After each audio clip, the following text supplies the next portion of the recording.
weekly.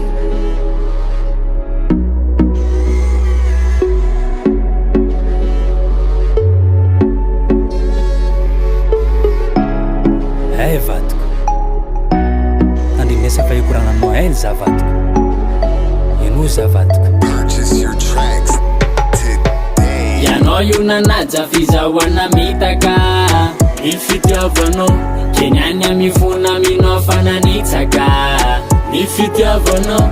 Yanao io nanaja fizahoana mitaka ny fitiavanao, kenyany amifona aminao fananitsaka ny fitiavanao. Efa tsapako ratsy nataoko tiako, oh baby ya mangata-pamelana aminao, oh baby yo ke mahazo matoky anao io tiako, oh baby ya fasoloko fitiavagna tegna mami, baby ya tiako anao nanao miafa iza tao tsy nafao, ny fitiavatsika ro mabeby naratsa mialatsy ny amignoza bebe magnaja magnaja magnaja.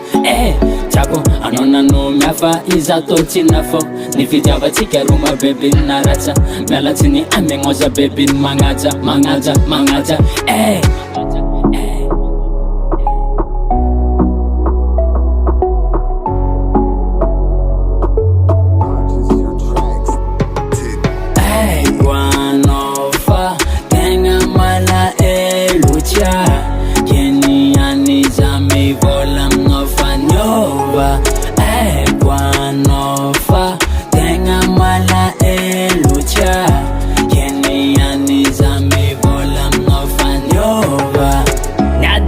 Nataonao fiafiana disoa, tabatabako neretanao io mangiana disoa, androany izao mifona aminao io fa disoa mangata-pamelana aminao tena disoa. Tiako anao nanao miafa iza tao tsy nafao, ny fitiavatsika ro mabeby naratsa mialatsy ny amignoza bebe magnaja magnaja magnaja.